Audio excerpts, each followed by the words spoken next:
pediatría.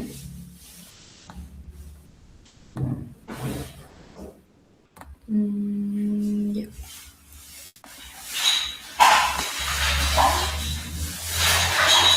Mi aviso hacían demasiado ruido y no se escucha. Ya. Listo, voy a quitar esto. Ya. Bien, entonces, cuando nosotros, bueno, al menos en mi universidad, iniciamos pediatría, nuestro curso en la universidad es bastante organizado. Entonces, el alcance, por ejemplo, a la bibliografía, la encuentras en el sílabo porque el docente, coordinador, te envía las guías con justamente la bibliografía que tú vas a utilizar literalmente para cada día de la rotación. Entonces es bastante accesible y eso creo que se debe mucho a la organización del curso. Entonces, iniciamos por pediatría y quizá puedan pensar que pediatría es como el adultito, pero en chiquito. Pero de hecho no es así. Hay cambios fisiológicos que ocurren desde que el niño nace, siendo prematuro incluso hay mucho más cambios que un recién nacido a término.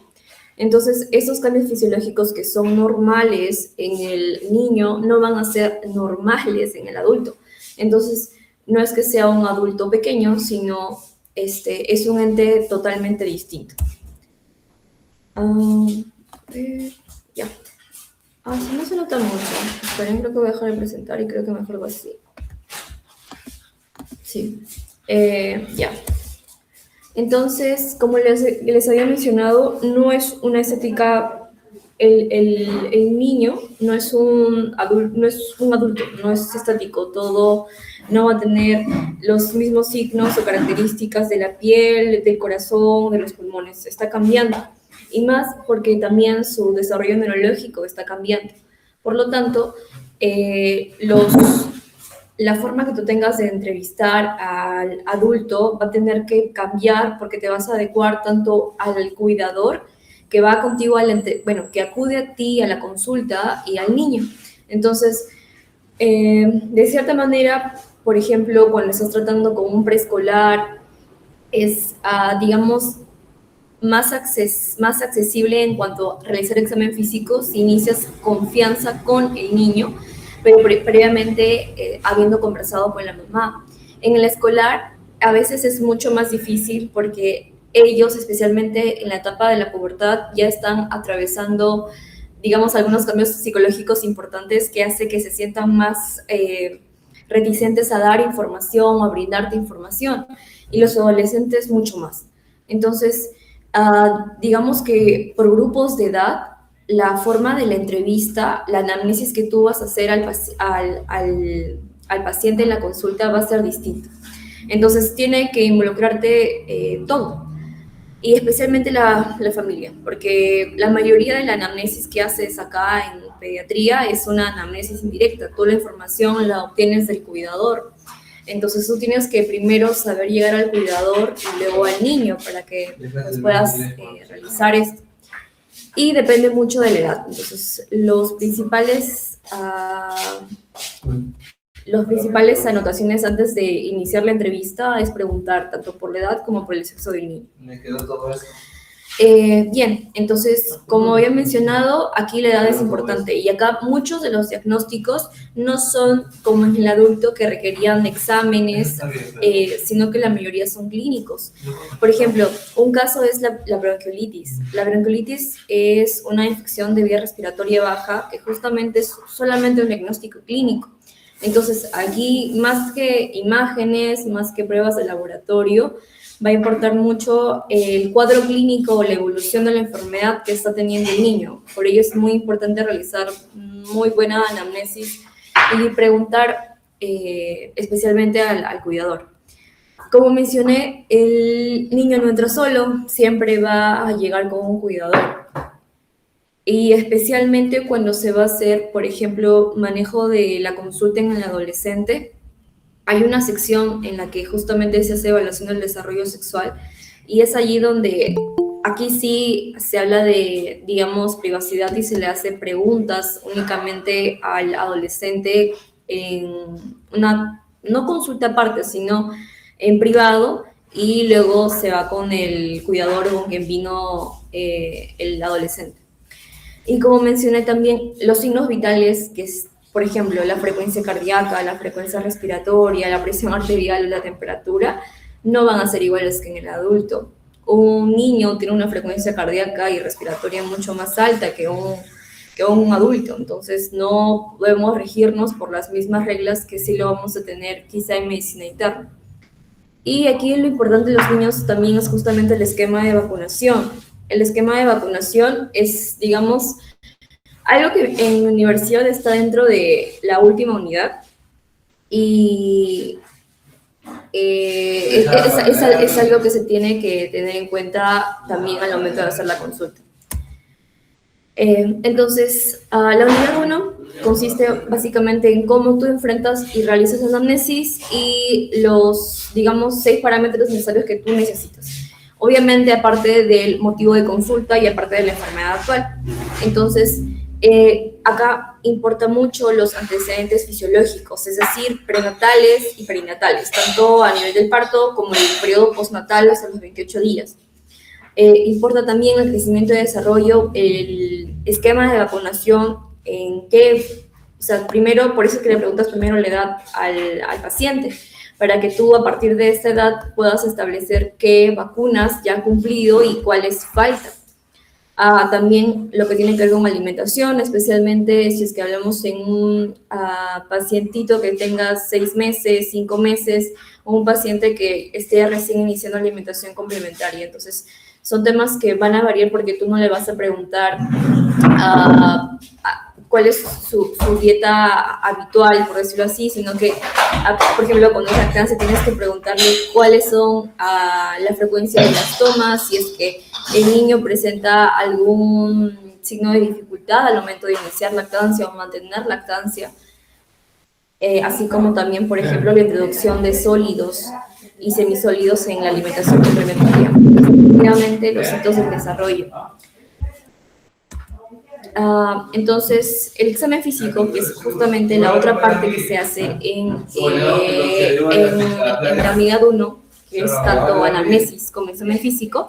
Aquí en examen físico lo que tienes que hacer, por ejemplo, no es esta evaluación, digamos, que iba de cabeza hasta los pies, sino que aquí el examen se hace con el fin de no provocar en el niño una reacción que te impide evaluarlo.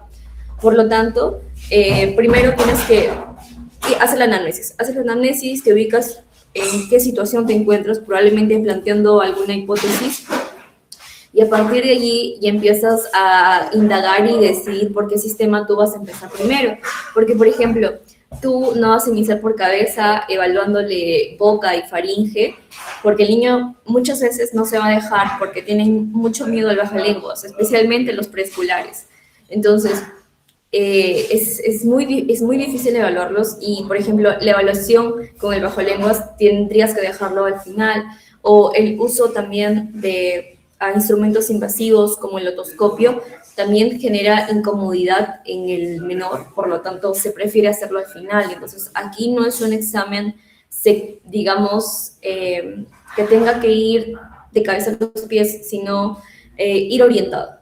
Ahora, es necesario obviamente tomar los signos vitales, y en ellos es muy importante la antropometría, porque muchos de los niños en nuestra realidad están con desórdenes a nivel de crecimiento especialmente, y algunos a nivel de desarrollo. Entonces, lo que tienes que hacer sí o sí es hacer peso y talla, y para ello es que hay una aplicación que es justamente PETZ, que es un aplicativo que la puedes descargar en el teléfono, que te va a permitir evaluar justamente a nivel de qué puntaje Z-score tiene a nivel de qué puntaje Z tiene el paciente, para decidir si el niño está en sobrepeso, está en obesidad o está en desnutrición.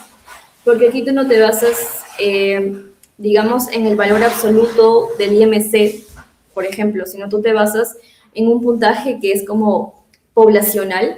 Entonces, es un parámetro estandarizado. Por lo tanto, una vez que sobrepasas esto, ya hay valores que tú vas a conocer cuando estás dentro de la reducción, pero como digo, no te guías de un valor absoluto, no te guías de que el niño tenga 39, de que el niño tenga, no sé, 19, 20, de, por ejemplo, IMC, sino te guías del puntaje Z-Score que da justamente su IMC para su edad, porque en ellos hay bastantes gráficos. Y bueno, el examen completo que tiene que hacer por todos los sistemas y siempre tratando de realizar lo menos invasivo para el final. Entonces, como también la historia clínica, que es para adultos, haces lo mismo, es la historia clínica orientada al problema, haciendo primero tu lista de datos, tu lista de problemas, planteando tus hipótesis, tu plan diagnóstico, finalmente decidiendo cuáles van a ser los criterios de ingreso o referencia, porque un manejo en el establecimiento 1 es muy distinto a un manejo en el establecimiento de nivel 2. Y finalmente tu plan terapéutico, que tiene que ir tanto a nivel farmacológico como educacional. Entonces, en la unidad 2, luego de haber revisado en absoluto, por completo, todos los aparatos y sistemas, especialmente la semiología de cada aparato y sistema, en la unidad 1 ya inicias sobre las tablas de justamente crecimiento. Ahora, nuevamente, lo importante en ellos es que tú justamente evalúes. Estas gráficas están también en una aplicación que se llama Child Growth Charts, que también la puedes encontrar justamente por Play Store.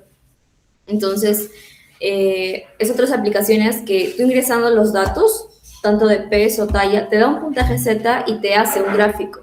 Y ese gráfico es importante porque si tú tienes más de 2 valores, te va a permitir interpretar la tabla. Porque, por ejemplo, puedes estar ante un niño que tenga un aparente retraso de talla, pero puede ser debido a una talla baja familiar.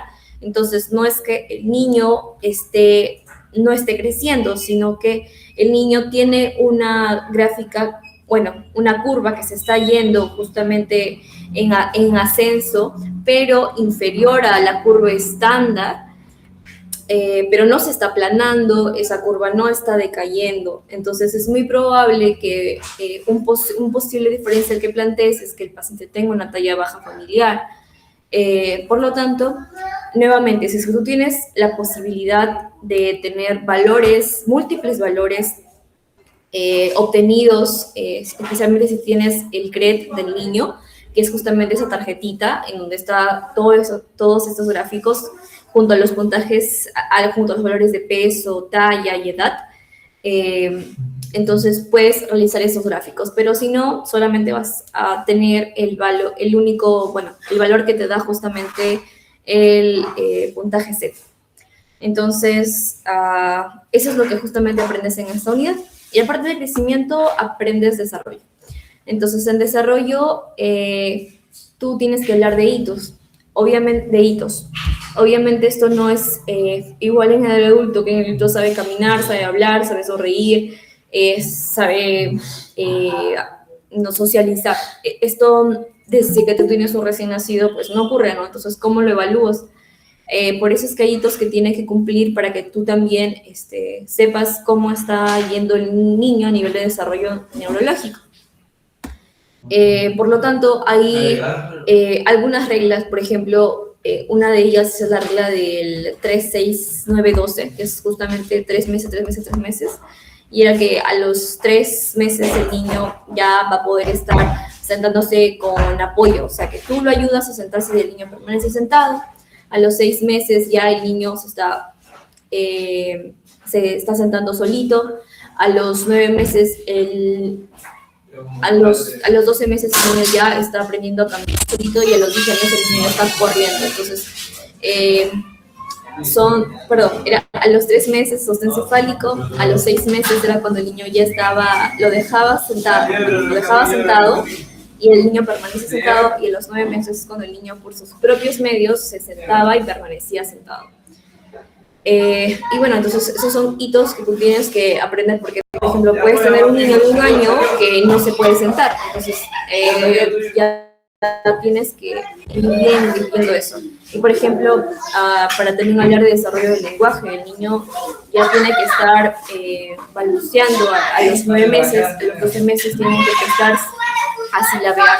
Entonces, todo eso lo tendrías que realizar, evaluar al niño. Otro tema que ves también es nutrición. Ves nutrición porque justamente aquí hay un problema nutricional bastante frecuente en nuestra sociedad, que es justamente la anemia, especialmente la anemia por deficiencia de hierro. Entonces, aquí evalúas todo. Evalúas anemia ferropénica. En primer lugar, evalúas su alimentación. Cómo ha cumplido el niño su fase de lactancia materna completa, exclusiva, hasta los 6 meses, desde que nace hasta los 6 meses, y cómo ha cumplido y cómo ha introducido su alimentación complementaria hasta los 24 meses. Entonces, tú evalúas en qué porciones, cómo está introduciendo los nuevos alimentos, en qué cantidades lo está introduciendo y qué valor nutricional tienen esos alimentos. Porque muchas veces, especialmente en la sierra, tienden a introducir al niño la alimentación complementaria con caldos.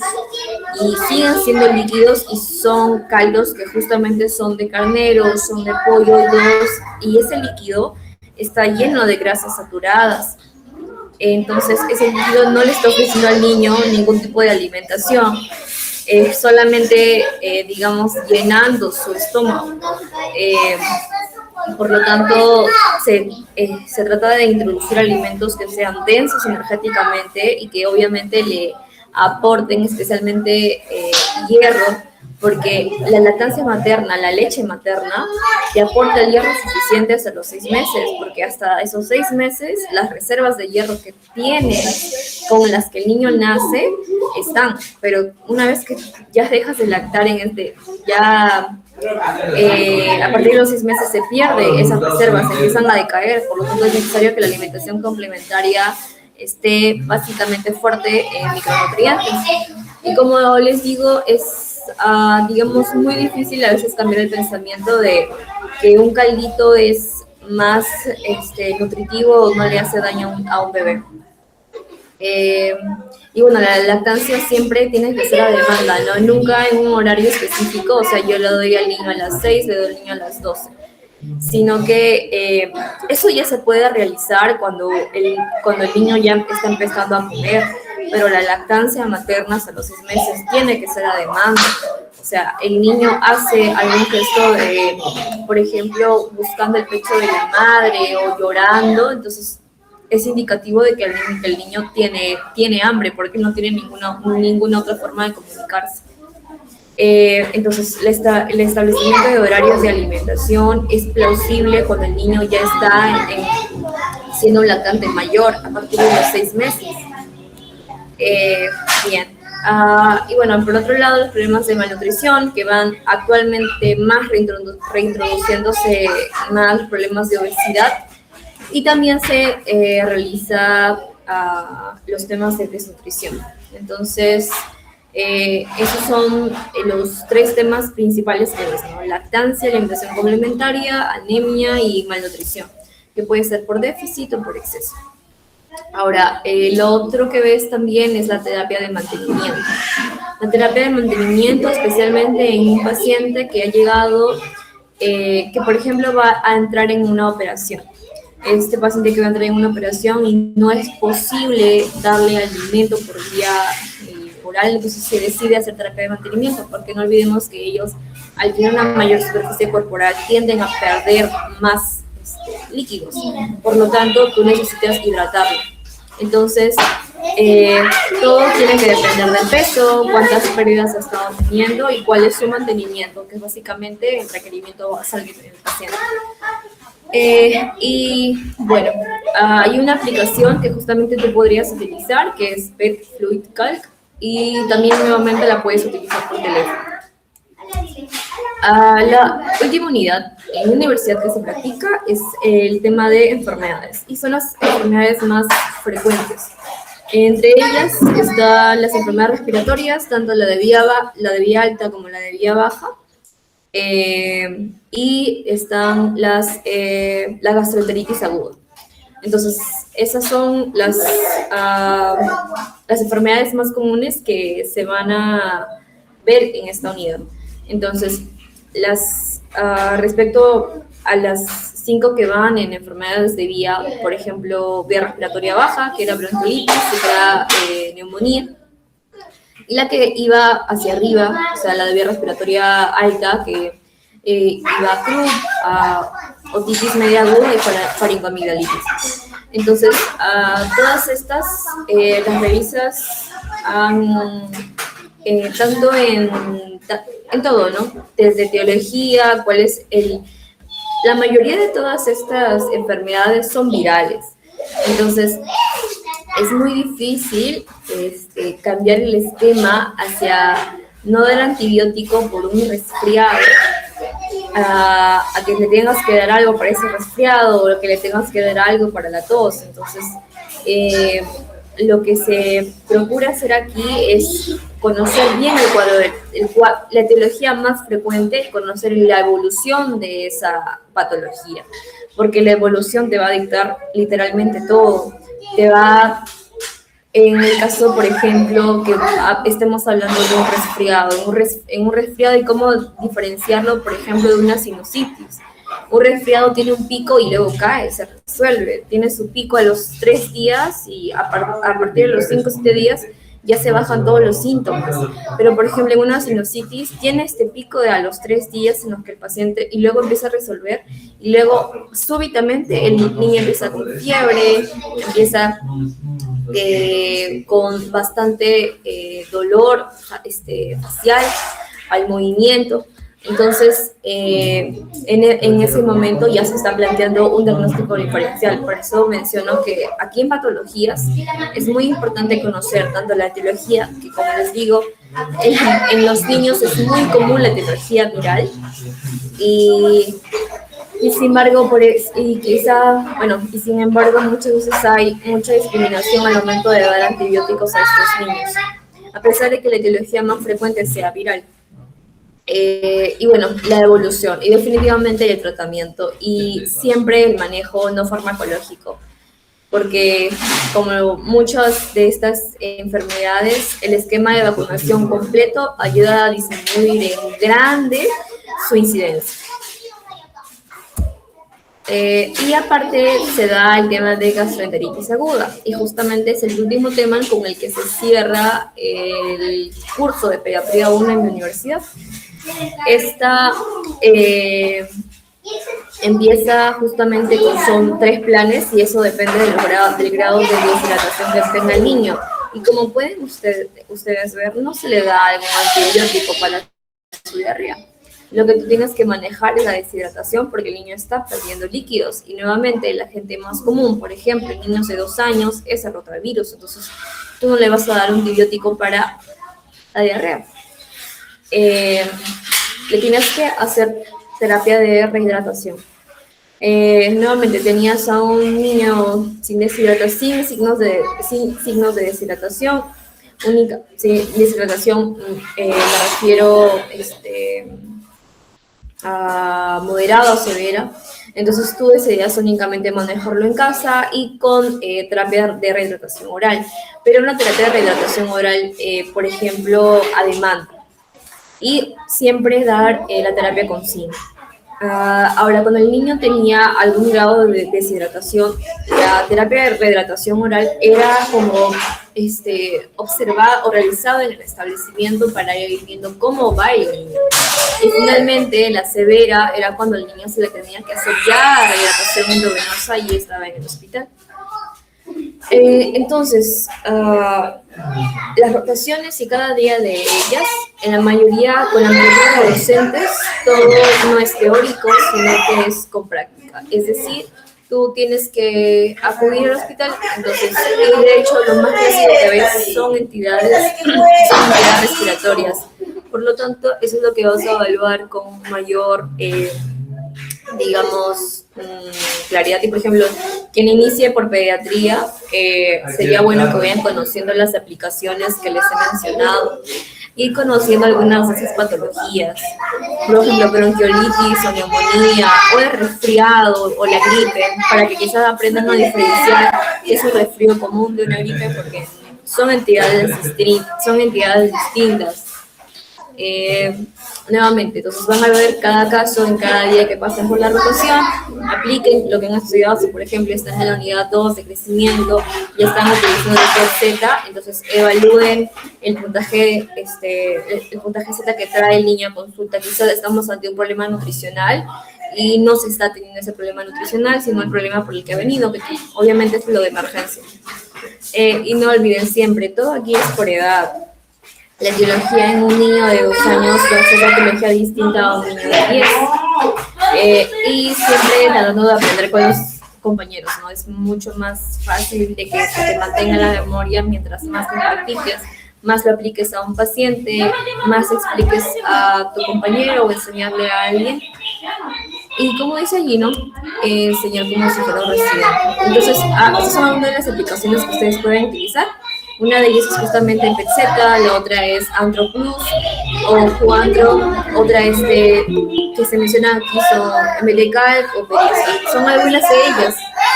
Y la bibliografía que más se va a utilizar en la unidad 1 es un libro, digamos, bastante antiguo, pero es muy rico en semiología, que es el libro de la doctora Mati Hassef, que son Lecciones de Semiología Pediátrica.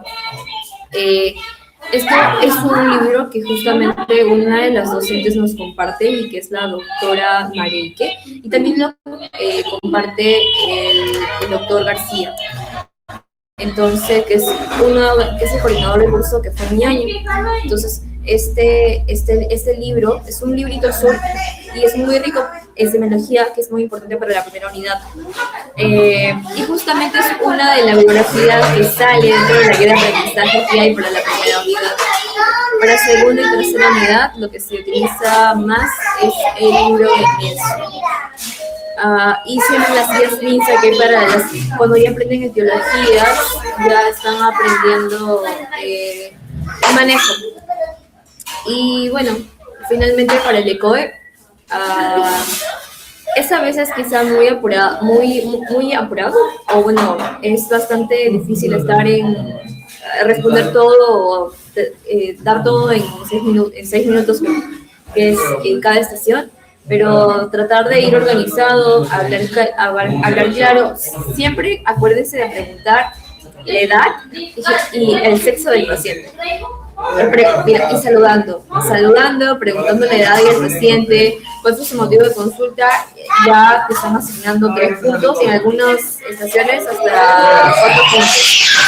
La triada ahora es que tú hagas tanto diagnóstico, plan terapéutico, que consiste en farmacológico, y plan preventivo. Y siempre es eso, no estudies por el examen, estudia para el paciente, porque al final para el paciente es a quien vas a resolver. Bueno, chicos, más bien disculpen el ruido que ha habido de fondo. Es eso cuando hay muchos niños en tu casa. Bueno, muchísimas gracias.